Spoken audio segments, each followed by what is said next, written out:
ఈ ఆత్మానందాన్ని పొందాలి అంటే విశ్వాన్ని ఎలా చూడాలి, ఈ ప్రపంచాన్ని, ఈ జన సమూహాన్ని, మన సంసారాన్ని, మన ఉద్యోగ జీవితాన్ని, ఏదైనా సరే. ఓ గుంటూరు రహదారిలో పెడుతున్నాం, మార్కెట్ చూడండి, జనం అర్థమవుతుంది. మార్కెట్ చూస్తే వేదాంతం అర్థమవుతుంది. మార్కెట్లో ఏముంది, బజార్ అనొద్దు. యోగ వాసిష్టంలో బజారు గురించి 16 సార్లు చెబుతాడు. బజారు చూడ అర్థమవుతుంది అంటాడు. గుంటూరు ఈ పేటలో మీరు ఇలా వెళ్ళిపోతున్నారు, కొన్ని వాహనాలు వెడుతున్నాయి, వస్తున్నాయి, ఎవరో మాట్లాడుకుంటున్నారు, చుట్టకాలుస్తున్నారు, దెబ్బలాడుకుంటారు. మీరు ఎవరన్నా పట్టించుకున్నారా? మీ పనికి ఏదో కూరగాయలకు వెళ్ళారో ఊరగాయలకు వెళ్ళారో ఆ పని చూసుకుంటారు. సరిగ్గా సంసార జీవితంలో, ఉద్యోగ జీవితంలో ఎలా ఉండాలంటే ఎక్కడ ఏం జరిగినా ఇంట్లో కూడా పట్టించుకోవద్దు. మన పని ఏదో మనం చెయ్యాలి, అంతే లెక్క. మన ముందే, మన కళ్ళ ముందే మన గురించి విమర్శించుకుంటూ ఉంటారు. హే హే నవ్వి చూదిలేయడమే, అంతే. నన్ను అలా అన్నావా అంటే ఇంకా ఎక్కువ అంటారు. వీళ్ళ స్వభావం ఇదన్నమాట. ఇన్ని తినేశారు, ఇలా మాట్లాడుతున్నారంటే అని గ్రహించుకో, అయిపోయింది. ఇంకా పెట్టకో, వదిలేయి. ఇంకా మళ్ళీ కాఫీలు ఇచ్చి, టిఫిన్లు ఇచ్చి దేనికి చాకరీ? మనం ఏం చేస్తామంటే ఎవరన్నా విమర్శించినా, మన పట్ల సరిగ్గా లేరన్నా, బంధువుల విషయంలో ఎలా ప్రవర్తిస్తాం తెలుసా? వాళ్ళని పిలిచి మళ్ళీ ఏదో ఇస్తూ ఉంటే ఇది అనవసరపు చాకరీ, ఇవ్వక కట్ చేయి. ఇచ్చినా వాడి కృతజ్ఞత లేదంటే మళ్ళీ ఇస్తావేటి? వాళ్ళు ఏదో కాకపడదామని చూద్దామండి. ఇంకా ఏదో ఇచ్చేసి నేనే అసలు నువ్వు అంటే తాపత్రయపడేదాన్ని. వద్దమ్మా, వదిలే ఆ విషయాన్ని. నువ్వు ఎన్ని ఇచ్చినా నీ పట్ల అనుకూలంగా ఉండదు. ఎందుకంటే ఎప్పటికే శత్రుభావం వహించింది, దాని కర్మది అనుభవిస్తుంది. మనకేంటంటే ఇదే జీవితంలో నిశ్చలంగా ఉండమండి. బజార్లో అనేక జరుగుతున్నాయి, మీరు పట్టించుకున్నారా? మీ పని మీరు చూసుకున్నారా లేదా? సంసార జీవితాన్ని సాగిస్తూనే, ఉద్యోగ జీవితాన్ని సాగిస్తూనే మన పని అంటే ఆత్మనిష్ట, దాన్ని వదలకుండా ఉండడమే లెక్క. ఆత్మజ్ఞానం, ఆత్మజ్ఞానం. నేనెవరు పని చేస్తూనే ఉండాలి, అన్నీ చేస్తూనే ఉండాలి. ఇంట్లో అన్ని పనులు చేస్తూనే ఉండాలి, ఉద్యోగంలో అన్ని పనులు చేయాలి, బండి మీద పెడుతూనే ఉంటాం, అన్నీ చేస్తాం. నమశివాయ అనే 5 అక్షరాలు వదలకుండా ఉంటే అన్నీ ఆయనే ఇస్తాడు, అన్నీ ఆయనే ఇస్తాడు. ఆ మాత్రం జపం చేస్తూ ఇల్లు ఊడవలేమా, బట్టలు మడతెట్టుకోలేమా? ఇప్పుడు బట్టలు ఉతికే పని కూడా లేదండి, వాషింగ్ మెషిన్లో వేయడమేగా. దానికి పెద్ద చాకిరీ. అది ఏమన్నా ఏముందండి చాకిరీ? ఏముందండి చాకిరీ? కరోనాకు ముందు మా ఇంట్లో మా శారద చేసేది. కరోనా వచ్చిన తర్వాత అదృష్టం నేనే చేసుకుంటున్నాను. ఎందుకని ఆవిడ 2 నెలలు పుట్టింటికి వెళ్ళింది. ఈ బట్టలన్నీ ఇలా ఉంటాయి, అందుకని ఏమిటి బ్రహ్మరహస్యం ఏమిటో నాకు చెప్పాను. చెప్పేది కదా, ఎందుకంటే ఈ పని కూడా ఆవిడ చేయకపోతే ఇంక నాకు ఆవిడ పనులు ఏమున్నాయని ఆవిడ ఉద్దేశం. ఇది కూడా నాకు చెప్పరా అంటూ. ఏం కాదు, నువ్వు లేవు కదా, ఎందుకు వచ్చిన గొడవ? ఈ వాషింగ్ మెషిన్ ఏమైనా బ్రహ్మరహస్యమా? దక్షిణామూర్తి స్తోత్రం అర్థమైంది, ఇది అర్థమవుదా? నాకు చెప్పంటే ఫోన్లో చెప్పింది. అక్కడి నుంచి ఇప్పటి వరకు నేనే చేసుకుంటున్నాను. అది ఆ పని చేస్తుంటే నాకు చాలా ఆనందంగా ఉంది. ఎందుకని నమశివాయ నామం చెప్పిస్తున్నాం. హాయిగా బట్టలను తీసి అందులో ఒక్కొక్కటి వేస్తుంటే ఆవిడే ఉంటుంది, దేవుడి మీద పూలేసినట్టే వేస్తున్నారు అంటుంది. అదో వ్యాఖ్యానం. దేవుడి మీద పూలేసినట్టే మా ఆయన బట్టలు వేస్తారు అందులో అని చెబుతుంది ఎవరు. సరిగ్గా చాలా శ్రద్ధగా బనీని తీసేమంటే ఇలా తీసి దులిపి అందులో వేయడం, మొత్తం గుట్ట కింద పారేయడం కాదు. అక్కడ ఓ పంచి అందులో వేసేమంటే పంచి మొత్తం విడదీయాలి. ఇలా మళ్ళీ అనాలి, అడ్డంగా ఉన్నదాన్ని నిలువుగా మడతెట్టాలి, దాన్ని మళ్ళీ రజకులు మడతెడతారు, అలా తిప్పాలి, అందులో వేయాలి, తిప్పకుండా వేయాలి. కొన్ని అంత చేస్తుంటే శ్రద్ధగా కాదండి. శుభ్రంగా ఓ బట్టల బొట్ట మీద ఉండే తొట్టు తీసుకుని అందులో 16, 17 బట్టలు వేసుకుని ఒక్కొక్కటి ఇలా వేస్తూ ఉంటే నమ సోమాయచ రుద్రాయచ నమ తామ్రాయచ అరుణాయచ నమ శంఘాయచ పశుపతయేచ అయిపోయాయి. అది మాత్రం రుద్రనమ్మకం కాదా? నువ్వు ఏ పని చేసినా భగవన్నామాన్ని వదలకుండా ఉంటే అది భగవత్ సేవ అవుతుందమ్మా. బట్టలు వేసుకోవడం అవుతుంది, అది భగవత్ సేవ అవుతుంది. మనం ఏం చూస్తుంటే అదో చచ్చిపోతున్నాం, వేయలేక చెయ్యిపోతున్నాం, ఎంతకాలం చేయాలో ఎవడూ సాయం చేసేవాళ్ళు లేడు. ఈసారి సరిపోయిందమ్మా, బీపీ వచ్చింది, బట్టలు ఉతక్కపోగా బీపీ వచ్చింది. చెయ్యాల్సిన పని ఎలాగో తప్పనప్పుడు సంతోషంగా చేయొచ్చు కదా, ఏడు మొహం పెట్టుకునేందుకు. ఇక్కడ చేసే చిన్న పని అయినా ఆనందంగా చేస్తే చాలు. అప్పుడు విశ్వాన్ని అంతటిని ఎలా చూస్తాం? యాంత్రికంగానే చూస్తాం. విశ్వం దర్పణ దృశ్యమాన నగరీ తుల్యం. అద్దంలో ప్రతిబింబాన్ని ఎలా చూస్తాం మనం? చాలా గొప్ప ఉదాహరణ, దయచేసి శ్రద్ధగా అర్థం చేసుకుందాం.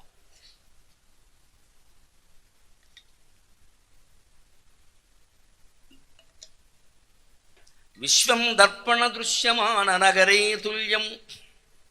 ఈ విశ్వమంతా అద్దంలో కనిపించేటువంటి నగరము లేదా భవనం లాంటిది. అద్దంలో ఏ ప్రతిబింబమైనా ఎలా కనిపిస్తుందో గమనించండి, విశ్వం అర్థమవుతుంది. మీరు అద్దం ఎదురుగా నుంచోండి, మీ కుడి చెయ్యి ఎక్కడ ఎడం చెయ్యి అవుతుంది గమనించండి. ఈ కంకణం పెట్టుకుని ఎదురుగా నిలబడితే నాకు చాలాసార్లు మతిపోయింది, ఇదేవిడి ఎడం చేతికి కంకణం వచ్చింది, కుడి చేతికి వచ్చింది. మహామాయ, మహామాయ. ఇంత చేస్తే అర్థం. దాని వెనకాల ఏదో ఎర్రటి పదార్థం మెర్క్యూరీ అని ఏదో పూశారు. అది ఎంత మాయ చేసేసింది అంటే తిరగేసింది. తిరగేసినా మనం ఏమనుకుంటున్నాం? బాగున్నావు, ఏం బాగున్నావు, కుడి ఎడమైపోయింది నీ తలకాయ. మాయలో పడిపోవడం అంటే ఇది. బాగున్నామన్నా, జుట్టు దువ్వేసుకున్నాం, బొట్టెట్టేసుకున్నాం, ఓ మేకప్ చేసేసాం, కానీ గుడి ఎడమైపోయింది. మీరు కుడికాల మీద ఎడంకాల మీద కుడికాయలు వేసుకుని కూర్చోండి అద్దం ముందు, ఆశ్చర్యం, ఎడంకాల మీద కుడికాయలు ఉంటుంది అక్కడ. ఇదేమిటిది? ఇది మాయ. అందుకే శంకరాచార్య బ్రహ్మసత్యం జగన్మిథ్య అన్నారు. ఈ అద్దం ఎదురుగా నుంచున్న మనిషి సత్యం, ప్రతిబింబం మిథ్యే కదా. అనుమానం మిథ్య అనడానికి లెక్క ఏమిటంటే, అద్దం 4 పగిలింది అనుకోండి, అద్దం 4 ప్రతిబింబాలు కనపడతాయి కదా. 4 అద్దాలు పెడితే 4 ప్రతిబింబాలు కనపడతాయి కదా. బింబాలు అన్నీ లేవు కదా, ప్రతిబింబాలు ఎక్కువ ఉన్నాయి. అంచేత బింబమే సత్యనారాయణ స్వామి, ప్రతిబింబాలే మనమంతా. ఖచ్చితంగా మనం అందరం ప్రతిబింబాలమే. జీవుడికి మనస్సు కారణంగా ప్రత్యేక జీవితం కనపడుతోంది, దేవుడికి మాయ కారణంగా ఈ సృష్టి కనపడుతోంది. అంతకంటే ఒక మాయలో ఏర్పడిన ప్రతిబింబాలమే. ప్రతి ఒక్కరూ సత్యనారాయణ స్వామి కాని వాళ్ళంటూ లేరు ఇక్కడ. అది 9వ శ్లోకంలో విశ్వం పశ్యతి కార్యకారణతయ అక్కడ బాగా చెబుతాడు. ఈ భేదాలు అనేవి మనం పెట్టుకున్నవి. అందుకని విశ్వం దర్పణ దృశ్యమాన నగరీ తుల్యం. అద్దంలో ఎప్పుడు ప్రతిబింబం ఎంతసేపు కనపడుతుంది? నువ్వు చూసినప్పుడే కనపడుతుంది, నువ్వు చూడనప్పుడు కనపడుతుంది. అంచేది ఈ జగత్తు కూడా నువ్వు చూస్తుండబట్టి కనపడుతుంది, లేకపోతే ఉండదు. ఇది నేను చూడకపోయినా ఇంకొకళ్ళు చూస్తున్నారు కదా, మొత్తం అన్ని జీవులు చూడడం మానేస్తే జగత్తు ఉండదు. అంచేత నువ్వు చూడడం మానేయడమే నీకు ముఖ్యం. లోకం అందరినీ చూడకుండా మానేసేలా చేయాల్సిన పని మనకేం లేదు. సంఘాన్ని అంతటినీ సంస్కరించడం మన వల్ల అవుతుందా? మనం ఏదో సత్యం మాట్లాడాలి, సత్యం మాట్లాడాలి. నువ్వు మాట్లాడు ముందు.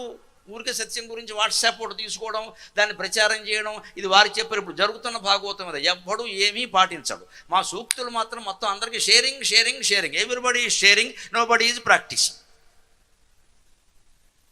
పైగా ఆయన చాలా మంచివి చెప్తారండి, నేను అన్నీ పంపిస్తానని. చూడగానే పంపించడం కదమ్మా, ముందు ఆచరించి తర్వాత పంపించు. ఆచరించడం వదిలేస్తాడు. ఆచరిస్తే సమాజం మారడానికి ఏడాది జాలండి, ఎన్నేళ్ళు అక్కర్లేదు ఇక్కడ. కానీ అదృష్టం ఏమిటంటే, ఇవాళ మాటలు వినేవాళ్ళలో 20 ఏళ్ల నుంచి 40 ఏళ్ల వాళ్ళు ఎక్కువగా కనపడుతున్నారు. ఖచ్చితంగా మహిళలు ఎక్కువగా కనపడుతున్నారమ్మా. నాకు బాగా నమ్మకం ఉంది భగవంతుడి మీద. సమాజంలో అద్భుతమైన మార్పులు వస్తాయి, ప్రవచనాల కారణంగా వస్తాయి, అనుమానం. చాగంటి వారివి, నావి, షణ్ముఖ శర్మ గారివి, మల్లాప్రగడ వారివి, అందరివి వింటున్నారు. అసలు ఈవేళ స్త్రీల జీవితంలో అయితే ప్రవచనం వినడం అనేది ఒక కాలక్షేపమైంది. ఒక ముందు 2 గంటలు వినడం కనీసం, పొద్దున్నో రాత్రి. పురుషుల్లో కూడా చాలామంది అంతే. యువకులు వింటున్నారు. నేను గీతా కవి దగ్గర ఉంటే మొత్తం యువకులు వచ్చి ఫోటోలు దిగుతున్నారు. అక్కడికి వచ్చి మాకు ఫోటో కావాలి. నేను పెనుగొండలో మాట్లాడితే అంతా యువకులే మొత్తం. వాళ్ళకేమి ఎక్కుతుందండి? వేదాంతం ఎక్కుతోంది. అనుమానం ఎలా? కృషి ఫలిస్తోంది. అంటే మనం భగవంతుని నమ్ముకుని మన పని మనం చేస్తే ఖచ్చితంగా అది విజయవంతం అవుతుంది. మనం కంగారు పడక్కల. కానీ ఆ చేసేటప్పుడే ఏదో అద్భుతాలు జరిగిపోతాయి, తొందరగా జరిగిపోతాయి అనుకోద్దు. విశ్వం దర్పణ దృశ్యమాన నగరీతు. అద్దంలో కనిపించే ప్రతిబింబం లాంటిది. ఎందుకు ఈ ప్రతిబింబం ఎలా వచ్చింది? అద్దం వల్ల వచ్చింది. అలాగే ఈ ప్రపంచం ఎలా వచ్చిందో చెబుతున్నాడు దక్షిణామూర్తి. నిజాంతర్గతం పశ్యన్ ఆత్మని మాయయా బహిరివోద్భూతం యథా నిద్రయా. మన నిద్రలోకి వెళ్ళాం. కల కూడా లేని నిద్ర, గాఢ నిద్ర. ఆ గాఢ నిద్రలో ఈ ప్రపంచం ఉందా మనకు తెలుసా? లేదుగా. ప్రపంచం ఎందుకు లేదంటే మనస్సు ఉండదు. కలగనేటప్పుడు మనస్సు ఉంది. కల కూడా కనిన గాఢ నిద్రలోకి వెళ్ళినప్పుడు మనస్సు ఉండదు. కానీ మనం ఉన్నామా లేదా? శరీరం అక్కడే ఉంది. 6 అడుగుల 3 అంగుళాల శరీరం పొడుగ్గా అక్కడ పడుకుని ఉంది, కళేబరం. మనస్సు లోపల ఉంటే కలగంటుంది ఖచ్చితంగా. మనస్సు కూడా లేదు, గాఢ నిద్ర పట్టింది. మనం ఉన్నామా లేదా? చాలా కీలకమైన ప్రశ్న ఇది. మనం లేకపోతే, నేను అనేది లేకపోతే, పొద్దున లేచాక ఆదమరిచి నిద్రపోయాం. ఎంత గాఢ నిద్ర పట్టిందో. ఆద అంటే ఒళ్ళు తెలుగులో, ఆదమరిచి అంటే ఒళ్ళు మరిచి. ఆదమరిచి నిద్రపోయాం, ఎంత గాఢ నిద్ర పట్టిందో. ఈ అనుభూతి ఎవరిదండి? శరీరం లేకపోయినా, మనస్సు లేకపోయినా ఉండే ఆత్మది ఆ అనుభూతి ఖచ్చితంగా. అందుకే వాళ్ళు లేచారు. అంచేత జాగ్రత్త అవస్థలోనూ మనం ఉన్నాం, స్వప్నావస్థలోనూ మనం ఉన్నాం, గాఢ సుషుప్తిలో కూడా మనం ఉన్నాం. ఆ గాఢ సుషుప్తిలో ఉన్నట్టే జాగ్రత్త అవస్థలో కూడా ఉండే అభ్యాసం చెయ్యాలి. అది వేదాంతం. అంటే సగం విషయాలు పట్టించుకోవడం మానేయాలి. గాఢ నిద్రలో ఉన్నవాడు దేనైనా పట్టించుకుంటాడా? వాడి దగ్గర మనం నిలబడి వాడి గురించే మాట్లాడుకుంటున్నా వాడికి వినపడదు. కాస్త గట్టిగా మాట్లాడితే ఏమన్నా వాళ్ళు లేస్తాడు. కొంచెం నెమ్మదిగా మాట్లాడుకున్నాం అనుకో, ఏం తెలియదు. ఆ గాఢ నిద్రలో ఉన్నవాడి దగ్గర ఏమన్నా వాడు పట్టించుకోనట్టే జీవితంలో ఎదుగుతున్న కొద్దీ ఏ మాటలు, ఏ విమర్శలు వద్దు, ఏ ప్రశంసలు కూడా వద్దు. అదో నాటకం, ఇదో నాటకం, ఎందుకు వచ్చిన గొడవ ఇది? అని గ్రహించాలంటే ఏం చేయాలి? పశ్చిన్న ఆత్మని మాయయా, తన ఆత్మ నుంచే మాయ రూపంలో ఇది వచ్చింది. బహిరివోద్భూతం యథా నిద్రయా, నిద్రపోయినప్పుడు సుషుప్తి పక్కనట్టండి, కలగంటున్నాం. కల ఎలా వచ్చిందో ఆలోచిస్తే వేదాంతం అంతా చిటికెలో అర్థమవుతుంది. హాయిగా మనిషి పడుకున్నాడు, ఈ కళేబరం ఇక్కడ ఉండనే ఉంది. ఈయనకి మధ్యాహ్నం కాసేపటికి కలలోకి వెళ్ళిపోయాడు. కలలోకి వెళ్ళగానే ఒక కాంతి తెర ఏర్పడి పాత్రలు వచ్చేయలేదా? మనుషులు, చెట్లు, చేమలు, ఆడాళ్ళు, మొగాళ్ళు, కుక్కలు, గాడిదలు అన్నీ వచ్చేయలేదా? కల రాగానే మనం ఏం చేస్తాం? అజ్ఞానం. కల్లోనూ సత్యనారాయణ స్వామి కనపడ్డాడంటే అంతకుముందు సత్తు డబ్బా కనపడిందమ్మా, అది ఎంతో ఇది ఎంతే, నువ్వు డబ్బా కొట్టకెక్కడ. సత్యనారాయణ స్వామికి నీ కల్లోకి రావాల్సిన అవసరమే లేదు ఇక్కడ. మనం ఏదో దేవుళ్ళు కనపడగానే గొప్పవేవో కనపడగానే గొప్పవి చెప్పేస్తాం. చీపురుగట్ట కనపడగానే భయపడిపోతాం. చీపురుగట్ట వచ్చింది ఏమవుతుందో ఏం అవ్వదు. ఈ మధ్య ఓడవడం మానేసే ఓడవమని చెప్పడానికి వచ్చింది. కాస్త నన్ను ఉపయోగించుకో అని. ఇది కాదండి మనం చేయాల్సిన విషయం. మంచి కళ అసలు కళ నాశనం, కళ పెద్ద మాయ. దాన్ని బట్టి మంచి కళ చెడ్డ కళ ఏమిటి? కళే పనికిరాదు. కళ గురించి చేయవలసిన విశ్లేషణ ఏమిటంటే, కళలో చీపురుకట్ట పాత్ర వేషం ఎవరేశారు, నా పాత్ర ఎవరేశారు, ఈ కంటున్నవాడు, వాళ్ళ ఆవిడో ఇంకెవరో ఆ పాత్ర ఎవరేశారు, కుక్క, చెట్టు, చెరువు ఆ పాత్ర ఎవరేశారు, ఈ రూపాలన్నీ ఎవరు ధరించారు? ఇది చాలా కీలకంగా తీవ్రంగా ఆలోచించాలి. 5 నిమిషాల్లో వేదాంతం అర్థం. ఎవరు ధరించారండి?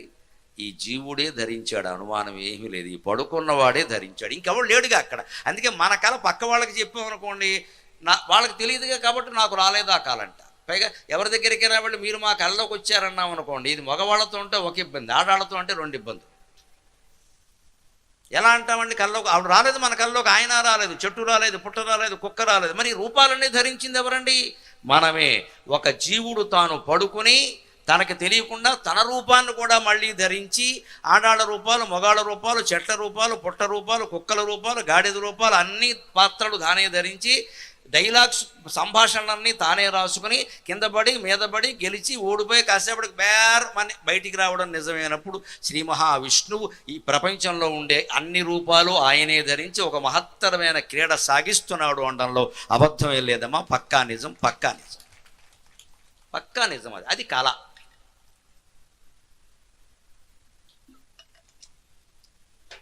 కళ కంటున్నవాడు కూడా ఆయనే, పాత్రలు ధరించేది కూడా ఆయన. దానికి విష్ణు సహస్రమే ప్రమాణం. స్తవ్య స్తవ ప్రియ స్తోత్రం శృతి స్తోతారణ ప్రియ వరుసగా ఉంటాయి. స్తవ్య, స్తవం చేయబడుతున్నవాడు ఆయనే. స్తవ ప్రియ, ఆ స్తవాన్ని ఇష్టపడుతున్నవాడు ఆయనే. స్తోత్రం, ఆ స్తోత్రమే ఆయన. అంతేకాదుట, స్తోత్రం చేసేవాడు కూడా ఆయనే. అంటే భక్తుడు భగవంతుడు ఒక్కడే. అదే దక్షిణామూర్తి తత్వం. ఇది మనం ఎందుకు ఇలా జీవుడు అనుకుంటున్నాము అంటే, మనం జీవుడు అని అనుకోబట్టి. అనుకోవడం మానేసి నమ శివాయ నమ శివాయ నమ శివాయ నమ శివాయ అనే దానికి ఇక్కడికి దగ్గరలో చందోలులో ఉండే మహానుభావులు, దేవీ ఉపాసకులు తాడేపల్లి రాఘవనారాయణ శాస్త్రి గారు అద్భుతమైన అర్థం చెప్పారు. నమ శివాయ, ఓం నమ శివాయ అంటే ఆయన చెప్పిన అర్థం ఏంటంటే, ఓం అంటే త్రిగుణాలు కదా, 3 ఆకారాలు, అకారం, ఉకారం, మకారం ఉన్నాయి కదా. ఓంకారం త్రిగుణాత్మకమైన ప్రపంచానికి సంకేతం అయ్యా. నమః అంటే నమస్కారమే కాదు, నమః అంటే ఇది నాది కాదు అని అర్థం కూడా. రకారం నెగిటివ్ కదా, మహా అంటే మమకారం కదా. అందుకని ఈ త్రిగుణాత్మకమైన ప్రపంచం ఓంకారం, నమః నాది కాదు. మరి నేనెవరిని అంటే శివాయ, నేను శివుణ్ణి. ఇది చతుర్థి విభక్తే కాదు, ప్రథమా విభక్తి కూడా వస్తుందని వ్యాకరణంతో నిరూపించారు ఆయన. వ్యాకరణంలో ఎప్పుడు భాషలో ఒకానొక విభక్తికి ఇంకో విభక్తి రావడం తెలుగులో ఉంది, సంస్కృతంలో ఉంది. అంచేత శివాయ, శివాయ అంటే శివోహం, నమః అంటే ఇది నాది కాదు. మరి ఏది నీది కాదు అంటే ఓం అంటే అకారం, ఉకారం, మకారం. బ్రహ్మ విష్ణు మహేశ్వరుడు సృష్టించిన ఈ మాయామయ ప్రపంచం నేను కాదు, నేను కేవలం శివుణ్ణి. ఇది ఓం నమ శివాయ అన్నదానికి అర్థం. మనం ఏదైనా ఒక వస్తువునో మనిషినో ప్రేమించి వీడు మా అబ్బాయి, వీడు మా అబ్బాయి, వీడు మా అబ్బాయిని 10 సార్లు చెప్పబట్టే కదండి ప్రేమ పెరిగింది. చెప్పకపోతే పెరుగుతుందా? పుట్టగానే ఆ పిల్లాన్ని తీసుకెళ్ళి ఎవరైనా ఎత్తుకుపోవడమో వేరే చోట పెంచడమో జరిగితే మనకి ప్రేమ ఏమైనా ఉంటుందో? కొన్నాళ్ళు ఏడుస్తాం, ఊరుకుంటాం. మా దగ్గర ఉండేసరికి మా అబ్బాయి మా అబ్బాయి మా అబ్బాయిని రోజు చూడడం వల్ల ప్రేమ పెరిగిందా లేదా? ఇలా మన బంధాల పట్ల రోజు అనుకోవడం వల్ల, రోజు చూడడం వల్ల, వ్యవహారాలు నడపడం వల్ల ప్రేమ పెరగడం ఖాయమైనప్పుడు ఓం నమ శివాయ అనే మంత్రాన్ని రోజూ జపిస్తూ ఈ ప్రపంచం నేను కాదు శివుణ్ణే నేను అంటే శివుడు అవ్వడంలో ఏమైనా అనుమానం ఉందా? అనుమానం ఉందా? మానవ జీవితం మొత్తం అలవాటు మీద ఆధారపడి ఉంటుంది. ఏది అలవాటైతే అదే మనకి నేర్చుకుంటాం. ఏది అలవాటైతే అలాగే ఆలోచిస్తాం ఖచ్చితంగా. ఇది నాకు ఇష్టం అంటాడు, అంతే. అది ఇష్టపడ్డాన్ని అలవాటు పడ్డాడు. ఇంకొకడు పక్కన తింటూ ఉంటాడు, ఎలా తింటున్నావురా దరిద్రం అంటాడు, వాడికి ఇష్టం లేదు, వాడు దాన్ని ఇష్టపడకపోవడానికి అలవాటు పడ్డాడు. ఏ అలవాటు శాశ్వతం అంటావు? వాళ్ళు ఎలా తింటున్నారు, మనం తినకపోతే వాళ్ళు తినడానికి అలవాటు పడ్డారు, నువ్వు తినకుండా ఉండడానికి అలవాటు పడ్డావు. అలాగే నువ్వు వీళ్ళని ప్రేమించడానికి అలవాటు పడ్డావు, రేపు అక్కర్లేదు అనుకుంటే అక్కర్లేకుండా కూడా అలవాటు పడగలవు. ద్వేషించడానికి అలవాటు పడ్డావు, అక్కర్లేదు అనుకుంటే ద్వేషించడం కూడా మానేయగలవు. అలవాటు పడవు. అలవాటు పడనే మొత్తం ప్రపంచం అంతా అలవాటు మీదే ఆధారపడింది. అందుకని కలగనేటప్పుడు ఈ ప్రపంచం అంతా మనలోంచి వచ్చింది కదా, సరిగ్గా అక్కడ ఏర్పడుతుంది కదా. దాన్నే లలితా సహస్రంలో 4 నామాల్లో చెప్పారు. కాలకంఠీ కాంతిమతి క్షోభణి సూక్ష్మ రూపిణి. కాలకంఠి, కాలం అంటే అక్కడ మనస్సు కంఠంలో ఉంటుంది మనం కలగనేటప్పుడు. ఇప్పుడు జాగ్రత్త అవస్థలో అందరికీ కళ్ళల్లో ఉంటుంది, కలగనేటప్పుడు కంఠంలో ఉంటుంది. గాఢ సుషుప్తిలో ఉంటామే, అప్పుడు ఈ హృదయంలోకి వెళ్ళిపోతుంది. అంచేత పరమాత్మ జీవాత్మ యొక్క శాశ్వత స్థానం హృదయం. అందుకే మన సంస్కృతి ఎంత గొప్పది అంటే, పురుషులు ఏదన్నా హారం వేసుకున్నా, స్త్రీలు మంగళసూత్రం వేసుకున్నా సరిగ్గా దాని కొలత ఇక్కడికి రావాలమ్మా, ఇక్కడికే ఉండాలి లెక్క. పురుషులు హారం వేసుకున్న దేవుడు బొమ్మో పథకమో ఏదో ఉంటుంది, అది ఇక్కడికి రావాలి. ఇక్కడ ఎందుకు దేవుడు బొమ్మ అంటే, ఇక్కడే ఉన్నాడు దేవుడు చూసుకో అని చెప్పడానికి. హారం ద్వారా కూడా భగవత్ సాక్షాత్కారం చేయించిన ఏకైక ధర్మం హిందూ ధర్మం. మన బట్టలు, మన హారాలు, మన సంస్కృతి, మన సంప్రదాయాలు కాస్త సూక్ష్మంగా ఆలోచిస్తే భగవద్ దర్శనం అవుతుంది. ఇక్కడికే ఎందుకు ఉంటుంది హారం? అన్ని గొలుసులు ఇంచుమించు అలాగే ఉంటాయి. ఆ పథకం ఏదో ఇక్కడ ఉంటుంది, మంగళసూత్రాలు, ఆ బిళ్ళలు కావచ్చు, దేవుడు బొమ్మ కావచ్చు, ఏదైనా ఇక్కడికే ఉంటుంది. ఎందుకంటే ఇక్కడే ఉన్నాడు, అది గమనించండి సరిపోతుంది అనడానికి. ఆ సరిగ్గా నిద్రపోయేటప్పుడు సుషుప్తిలో ఇక్కడికి ఉంటాం అంటే, ఆ సుషుప్త స్థితిని ఆత్మ కోరుతోంది ఎప్పుడు కూడా. అందులో ఉండు, ఎందుకు బయటకు వచ్చి కలగంటున్నావు, జాగ్రత్త అవస్థలోకి వచ్చావు, బంధాలు పెంచుకున్నావు, ఇవి తిమిలేయా. నిజంగా తిమిలిపోయి అంతా ఆనందంగా ఉంటే ఈ స్తోత్రం వినడానికి ఇంతమంది రారండి, అనుమానం లేదండి. అందరి జీవితాలు బ్రహ్మాండంగా వెలిగిపోతూ ఆనందంగా ఉంటే ఏదో చెప్తారు వేదాంతం పనిలే అని ఎవడు రాడండి. ప్రతి వాళ్ళకి ఓ సమస్య ఉంది, ప్రతి వారి హృదయంలో ఆందోళన ఉంది. అంతకంటే చాలామంది హృదయాల్లో జిజ్ఞాస ఉంది. జీవితం బాగానే ఉంది కానీ అదేదో తెలుసుకోవాలి. మైత్రేయికి ఉన్న జిజ్ఞాస మీలో చాలామందికి ఉంది. అందుకే వచ్చారు, అక్కడ నిలబడి వింటున్నారు. వారికి నమస్కారం చేస్తున్నా. నేను మీకు అవకాశం కల్పించలేకపోతున్నానమ్మా, నన్ను మన్నించండి. అక్కడ నిలబడి గోడ వరకు నిలబడి వింటున్నారు అంటే వేదాంతం మానవ జీవితంలో సమస్త సమస్యలకి పరిష్కారమని పట్టాభిపురం వేదిక నిరూపణ చేసిందండి, అనుమానం లేదు. సమస్త సమస్యలకి పరిష్కారం. లేకపోతే ఇంతమంది వచ్చి ఇక్కడ వినడానికి ఏమైనా సినిమా స్టార్నా, క్రికెట్ వాడినా? నెత్తి మీద 4 వెంట్రుకలు లేవు, ఏమిటి చూస్తారు నన్ను ఇక్కడ? జ్ఞానం అంత గొప్పది. ఎందుకంటే అది మన తత్వజ్ఞానం సమస్త సమస్యలకి పరిష్కారం. నిజాంతర్గతం పశ్యన్నాత్మని మాయయా బహిరివోద్భూతం యథా నిద్రయ. నువ్వు నిద్రపోతున్నప్పుడు కళ రూపంలో నీలోంచి ప్రపంచం బయటకు వస్తుందో లేదా? ఎస్ సాక్షాత్ కురుతే ప్రబోధ సమయే స్వాత్మానమేవ అద్వయం. ప్రబోధ సమయే, పొద్దున్నే మేల్కొనగానే స్వాత్మానమేవ, అది నీలోంచే వచ్చిందని నీకు అర్థమైందే లేదా? కలంతా నీలోంచే వచ్చిందిగా, అదే స్వాత్మానమేవ అంటే. ఇందులో తత్వమసి అనే వాక్యాన్ని పూర్తిగా ప్రవేశపెట్టాడు శంకరాచార్య. తత్ అనే తత్పదార్థాన్ని గురించి విశ్వం దర్పణ దృశ్యమాన నగరైతుల్యం నిజాంతర్గతం పశ్యన్నాత్మని మాయయా బహిరివోద్భూతం యథా నిద్రయ అని సృష్టి గురించి చెప్పాడు. త్వం అనే పదార్థాన్ని చివర అనుసంధానంలో చెప్పాడు. అసి అనే పదార్థాన్ని తస్మై శ్రీ గురుమూర్తయే అన్న చోట భగవత్ పదార్థాన్ని చెప్పాడు. విశ్వాన్నంతటిని త్వం అనేదాన్ని ముందు 2 పాదాల్లో చెప్పాడు. త్వం, నీవు, ఈ విశ్వం అనేదాన్ని. తత్ అనే పదార్థాన్ని తస్మై శ్రీ గురుమూర్తయే నమయిదం అన్నదాంట్లో చెప్పారు. అసి అంటే అవుతున్నావు అన్నదాని ద్వారా అనుసంధానం చేయాలి కదా. ఎస్ సాక్షాత్కృతే ప్రబోధ సమయే స్వాత్మానమేవ అద్వయం. ఇది అది ఒకటే. స్వ ఆత్మానమేవ అద్వయం, 2 లేవు, ఉన్నది ఒకటే. నాలోంచే కళ వచ్చింది, కళలో పాత్రలన్నీ నేనే. అలాగే ఈ జీవుల్లోంచి మనస్సు ఆధారంగా ఈ కళ వచ్చినట్టే ఆ దేవుళ్ళలోంచి మాయ ఆధారంగా ఈ సృష్టి వచ్చింది. అంటే జీవితం చాలా తేలిగ్గా దూది పింజలా ఉంటుందమ్మా. ఏదొచ్చినా తేలిగ్గా తీసుకుంటాం. అయోధ్య పట్టాభిషేకం సందర్భంగా చెప్పుకోవలసిన మాట యువతరం వింటున్నారు కాబట్టి చెబుతున్నా. రామచంద్రమూర్తికి పొద్దున్న పిలిచి పట్టాభిషేకం అన్నారు. రాత్రి పిలిచింది 3వ తల్లిలో, నువ్వు కాదురా, నీకు కాదురా, మా అబ్బాయికి పట్టాభిషేకం. ఆయన తేలిగ్గా తీసుకోవాలా? చాలా తేలిగ్గా తీసుకున్నాడు. ఇప్పుడు సాఫ్ట్వేర్ ఉద్యోగస్తుడు ఎవడన్నా ఉద్యోగం నుంచి వెళ్ళిరా అని శుక్రవారం నాడు పింక్ స్లిప్ ఇచ్చాయనుకోండి, ఆత్మహత్య చేసేసుకుంటున్నాడు వెంటనే. మళ్ళీ ఈయనే రామాయణం చదువుతాడు, ఈయనే గుళ్ళోకి వెళ్తాడు, ఈయనే సుందరకాండ పారాయణ చేస్తాడు. ఏం చేసావు పారాయణ?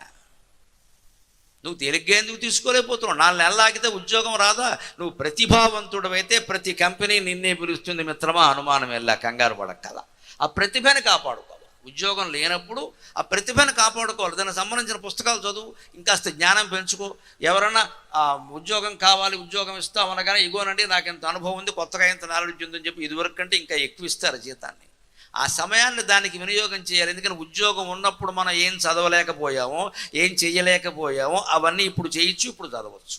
ఆ సమయాన్ని సద్వినియోగంగా, నాకు ఉద్యోగం లేదు పోయింది, నాకు ఉద్యోగం లేదు పోయింది అనగానే ఎవరో వస్తారు, వాడు నీకు గురుడు 6లో ఉన్నాడు, శుక్రుడు 3లో ఉన్నాడు, నువ్వు ఇంట్లో ఉండకని చెప్తాడు. అయిపోయి 2 లక్షలు పోయి. గురుడు శుక్రుడు బాగానే ఉన్నారు, మనం ఇంట్లో లేకుండా పోయాం. అక్కడికి అంత మాత్రాన మారిపోతే ఇంకేమండి? అసలు మన మనస్సును మార్చుకోవచ్చు కదా. అది చెబుతున్నాడు ఇక్కడ. ఆత్మానమేవ అద్వయం. కలగానే బయటికి రాగానే ఇది కళ అని అర్థమైనట్టే, ఈ జీవితం నుంచి బయటపడగానే ఈ జీవితం కళ అని అర్థమవుతుందండి ప్రతి ప్రాణికి. అనుమానం ఇలా ప్రత్యక్ష నిదర్శనం శాస్త్రాల్లో చెబుతారు. పోయినప్పుడు 5 ప్రాణాలు పోవు, ఒకటే పోతుంది. శవాన్ని తీసుకొచ్చి ఎక్కడ పడుకోబెట్టారో అక్కడ 2వ ప్రాణం పోతుంది. మళ్ళీ పెద్ద కొడుకు కర్మ చేయడానికి ప్రారంభించి గుడ్డజందం వేసుకోగానే 3వ ప్రాణం వాడిని చేరుతుంది. అందుకే వాడికి రొంప రాదు, దగ్గు రాదు. మీరు గమనించండి, 10 రోజులు 100 స్నానాలు చేసినా సరే వాడికి రొంప పట్టదు. ఎందుకంటే వాడిని ప్రేతం పట్టుకున్నాడు. వీడికి రొంప వస్తే కర్మకాండ మానేస్తాడు. ప్రేత బలం అది, వీడి బలం కాదు. ఇక్కడ ఇంకా 2 ప్రాణాలు ఉన్నాయి కదా. ఒక ప్రాణం షటిల్ సర్వీస్ చేస్తుందండి. దానాలు చేస్తున్నారా, ఆస్తులన్నీ పనిచేసుకుంటున్నారా, అంత తాపత్రయం ఉంటుంది జీవుడికి. 4వ ప్రాణం షటిల్ సర్వీస్. శ్మశానం టు ఇంటికి, ఇంటి నుంచి శ్మశానానికి అన్నీ తిరుగుతూ అన్నీ చూస్తున్నారు లేదా, అంత పని చేసుకున్నారు దుర్మార్గులు. ఒక్క దానం కూడా చేయలే. ఎందుకంటే ఇక్కడ చేసిన దానమే అక్కడ ఎక్స్చేంజ్ ఆఫ్ మనీ కింద పరలోకంలో పితృదేవతలకు ఉపయోగపడుతుంది, సందేహం వెళ్ళ. ఇక్కడ మనం రూపాయలు ఉంటే అమెరికా పెడితే డాలర్లోకి మార్చుకోవట్లా. స్వర్గంలో మార్చుకోవాలంటే దానం మార్చుకోవాలమ్మా, దానం మార్చుకోవాలి. ఇక్కడ నువ్వు ఏది దానం ఇచ్చావో అది నీ తండ్రికి, నీ తల్లికి, పోయిన వాళ్ళకు ఉపయోగపడుతుంది. వాళ్ళ పేరు మీద చెయ్యాలి. ఎందుకంటే మనకి జన్మ ఇచ్చింది వాళ్ళు. 5వ ప్రాణం చాలా గొప్పదండి. అది ఎక్కడ ఉంటుందో తెలుసా? దహనం అయిపోతుంటే తప్ప పోదు. సంసారదావదఖనాకులభీకరోరుజ్వలావళీభిః అతిదగ్ధతనూర్హస్య త్వత్పాదయుగ్మ సరసీం శరణాగతస్య లక్ష్మీ నృసింహ మమ దేహి కరావలంబం. హే లక్ష్మీ నృసింహ మమ దేహి కరావలంబం అని కరావలంబ స్తోత్రంలో శంకరాచార్య స్వామి చెప్పిన మాట. జీవికి అసలైన దెబ్బ, ఆ మంట ఎప్పుడు తగులుతుందో తెలుసు? 5వ ప్రాణం పోదండి. అలాగా ఒకటి పోయిన చోట పోయింది, ఇంకోటి దింపిన చోట పోయింది, 3వది పెద్ద కొడుకును పట్టుకుంది, 4వది అటు ఇటు తిరుగుతుంది, 5వది ఎప్పుడు కదులుతుంది అంటే మంట బాగా వ్యాపించి వెంట్రుకల రోమాల మూలాల్లోకి వెళ్ళి చుర కాలిపోతుంటే ఇంకా ఉండలేక బయటకు వస్తుందండి. అదే శ్లోకంలో చెప్పారు ఇక్కడ. సంసారదావదఖనాకులభీకరోరుజ్వలావళీభిః. ఈ జీవితం ఒక దావానలం, దావాగ్ని, అడవిని కాల్చే అగ్ని. గ్యాస్ పోయి అంటే ఆర్పేస్తాం, అగ్గిపుల్లు అంటే కాలుతో నిలిపేస్తాం. అడవిని కాల్చే అగ్ని ఎవడు ఆర్పుతాడండి? జీవితం అంతే. ఒకటి తర్వాత ఒకటి సమస్యలు వస్తూనే ఉంటాయి. ఇవి తెమల్చడం లేదు, మనం తెముల్చుకోవాలి. ఇది తెమలది. ఇది ఇంకా 70 ఏళ్ళు వస్తే రిటైర్ అయిపోతే పింఛన్ వచ్చేస్తే నాకు బాధ్యతలన్నీ అయిపోతాయి. ఈలోపు బీపీ వస్తున్నాయన్నా షుగర్ వస్తుంది, అప్పుడు మళ్ళీ బాధ్యత మొదలైంది. బీపీ అంటే పీబీ పెద్ద బాధ్యత. అక్కడి నుంచి దానికి బిళ్ళలు మొదలెట్టావు. ఇక్కడికి పోయింది ఇక్కడ. ఆ తర్వాత ఇంకోటి వచ్చేసింది. ఇది తెమలది, మనం తెముల్చుకోవాలి దీన్ని. అందుకే తెములుస్తున్నారు శంకరాచార్య. ఎప్పుడు ఈ మంట సోకుతుందంటే జీవికి తనూరుహస్య అతిదగ్ధ తనూరుహస్య. తనూరుహం అంటే వెంట్రుక. ఆ వెంట్రుకల మూలాల్లోకి మంట వెళ్ళినప్పుడు, శవదహనం అప్పుడు చురచురం అంటూ ఉంటే తట్టుకోలేక 5వ వాడు బయటకు వస్తాడు. బయటకు వచ్చి ఇక అది నిర్జీవ కళేవరం చూస్తాడు. అయ్య బాబు, నా దేహం మాయామేయ జగంబు నిత్యమని సంభావించి మోహంబున నా ఇల్లాలని, నా కుమారుడని ప్రాణంబుండునందాక ఎంతో అల్లాడిన ఈ శరీరము ఇప్పుడు ఇందున్ కట్టెలంగాలుచో ఆ ఇల్లాలును రాదు, పుత్రుడును తోడై రాడు తప్పింపగా అని హరిశ్చంద్రలో బలిజేపల్లి వారి పద్యం. వాడు వాడతారండి, ప్రేతం వాడతాడు, మనం కాదు. ఇక్కడ ఈ పెద్ద కొడుకో ఇంకెవరో దహనం చేసేవాళ్ళు ఏమంటారు, ఇంటికి వెళ్ళిపోతే మినపరొట్టి గొంగూర పచ్చడి వేసుకు తినచ్చు, అన్నం తినకూడదు కదా. ఈ శాస్త్రాలే మాట్లాడుకుంటాడు. ఏదోడు తినడం మాట ఇక్కడ. వీడు చివాట్లు చెప్పు దెబ్బలు తినే వరకు ఏదోడు తింటూనే ఉంటాడు ఇక్కడ. వీడు కూడా వీడికి ఇంకా మినపరొట్టి మీద ఉంది, రేపొద్దున వీడు పోతాడేమో అనుకోడు ఇక్కడ. తండ్రి పోయాడు కదా, రేపు నేను పోతాను కదా, జాగ్రత్త పడదాం అనుకోవడం. పోయాడులే, ఏం చేస్తాం మరి, పెద్దవాళ్ళు పోతారు, మనం ఏదో ఉన్నదేదో అటు ఇటు పనిచేసుకుంటే అనుకుంటాం. ఈ జ్ఞానం పొందాలండి. అందుకే శాస్త్రం ఏం చెబుతుందంటే, ఆ జీవుడు అనుకుంటాట సరిగ్గా బలిజేపల్లి వారు పద్యం, అయ్య బాబోయ్ మాయామయం మాయామయం దక్షిణామూర్తి స్తోత్రంలో చెప్పారే, స్వాత్మానమేవ అద్వయం అని చెప్పారే, విని కూడా ఆచరించలేకపోయినా చిట్ట చివరి వరకు కొడుకులో కోడళ్ళలో పిల్లలో మనవరాళ్ళలో అంటూ చచ్చానే, నన్ను ఇప్పుడు ఎవడు కాపాడతాడు, ఇక్కడ ఈ వెంట్రుకలు కాలిపోతుంటే ఇందులో కూడా ఉండలేక నేను బయటకు వచ్చేసాను, ఈ వేడి తట్టుకోలేక అని ఆ జీవుడు ఏడిచి, లక్ష్మీ నృసింహమదేహి కరావలంబం, భగవంతుడా ఒక్క చెయ్యి తోడిచ్చి నన్ను కూడా తీసుకెళ్ళవయా, ఎవడు కాపాడతాయా అంటాడు. ఎందుకంటే ఆ ప్రాతానికి చేతులు లేవు, కాళ్ళు లేవు, కళ్ళు లేవు, ముక్కు లేదు, కానీ మనస్సుంది. ఇంద్రియాల వాసనలన్నీ తెలుసుకునేది మనస్సు, కళ్ళు కాదు, చేతులు కావు. మనస్సు ఉంటేనే అవన్నీ తెలుస్తాయి. శవంలో మనస్సు కనపట్ల, అందుకే అవి మనకేం తెలియట్లా. మనస్సు అక్కడ వెళ్ళిపోయింది. ఆ మనస్సులో కళ్ళు ఉన్నాయి, చెవులు ఉన్నాయి, అంటే అన్నీ అనుభవిస్తోంది, కానీ ఏం చెప్పలేదు. అయ్యి బాబోయ్ ఒక్క దానం కూడా ఇవ్వట్లా ఉంటుంది, నోరు బెగలదు. అయ్యి బాబోయ్ ఇలా చేసేసారేమిటి అంటుంది, నోరు బెగలదు. అంటుకుపోతుంటే చూస్తుంది, నోరు బెగలదు. అన్ని లోపల అనుభూతులన్నీ ఉంటాయేమో, నోరు బెగలదు. సరిగ్గా ఇది మనం ప్రతిరోజు అనుభవిస్తున్నాం. కలగనేటప్పుడు గమనించండి, ఎంత అరుద్దామన్నా అరవలేమండి. ఒక్కోసారి కాలు కదుపుదామంటే కదలని ఫలమేమండి. కళని జాగ్రత్తగా గమనించండి. ఎక్కడో ఓ చోట ఇరుక్కుపోతాం, బయటికి వెళ్దామని ప్రయత్నిస్తాం, కాలు ముందుకు వెళ్ళదండి అసలు. అంటే కదిలితే కాలు ఉన్నప్పటికీ కదలలేని స్థితి, చెవులు ఉన్నప్పటికీ వినలేని స్థితి, కళ్ళు ఉన్నప్పటికీ చూడలేని స్థితి. ఇది కళ.